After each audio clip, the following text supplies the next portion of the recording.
नमस्कार मंडळी. आज आपण एक बुद्ध पौर्णिमा पोस्ट बनवणार आहे. तर त्यासाठी आपण एक ब्ल्यू बॅकग्राऊंड घेतला आणि त्याला सेट करून घेतलं. आधीच मी सगळ्या टेक्स्ट ॲड करून घेतल्या होत्या, कारण भरपूर वेळ जातो आणि व्हिडिओ खूप लांब होतो. मोबाईलवर काम करणं तसं इझी नाहीच आहे. मी आधी तो शेप घेतला आहे, ज्याच्यासाठी मी त्याला स्ट्रिप म्हणून उपयोग केला आहे. हा फोटो आहे माझ्या क्लायंटचा आणि सगळ्या टेक्स्ट आहे ज्या मी साईडला करून घेते. आता मला बुद्धाचा फोटो हवा होता, त्यामुळे एलिमेंट्समध्ये जाऊन बुद्ध पौर्णिमा सर्च केलं. त्यानंतर मला हा पिंपळाच्या झाडाचा फोटो असलेला बुद्ध खूपच सुंदर वाटला आणि मी तो ॲड केला. त्यानंतर मी मंडाल घेतलं, पण मंडाल इथे खूप गजगज करत होतं माझ्या क्लायंटला. खरं तर खूप सिंपल सोबर अशी पोस्ट हवी होती, त्याच्यामुळे मी त्याला डिलीट केलं आणि हे सगळं सेट करून घेतलं. मग तो फोटो माझ्या याला जात नव्हता, कारण सगळं ब्लॅक दिसत होतं, म्हणून मी तो फोटो डिलीट करून हा दुसरा फोटो एडिट केला आणि याला छान वाटत होता हा फोटो.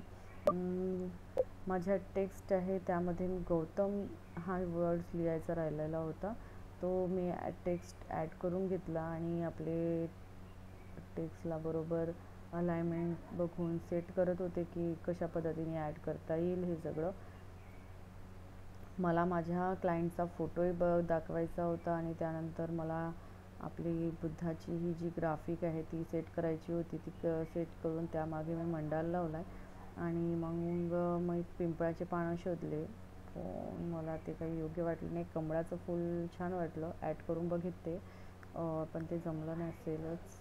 मग झाडांचे पानं ते लीफ शोधले, पण ते पण मला योग्य मिळाले नाही.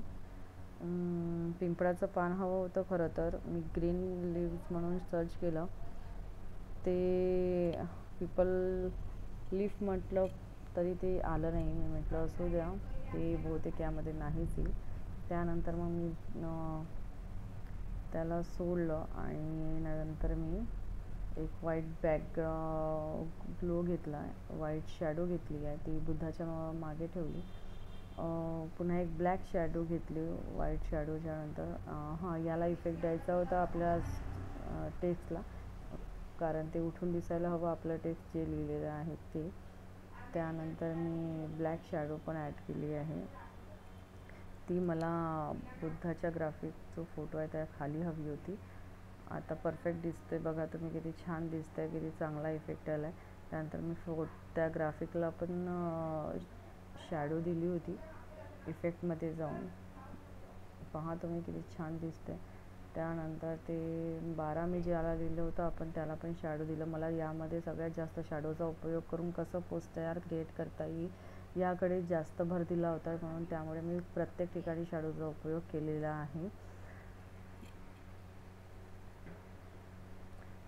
परत मी लिव्ह शोधासाठी म्हणून आले होते, पण मला ते काही मिळालं नाही, त्यामुळे हे कमळाचं फूल मिळालं, ते योग्य वाटलं नाही, डिलीट केलं. मग हे मिळालं होतं एक ग्राफिकमध्ये, त्याला मी सेट केलं आणि त्याची ट्रान्सपरन्सी कमी केली. त्याला कॉपी करून परत कॉर्नरला मी 2 ते लिव्ज होते ते असे सेट करून घेतले. आता तुम्ही पहा कसं क्लीन आणि सिम्पल सोबर पोस्ट तयार झाली आहे.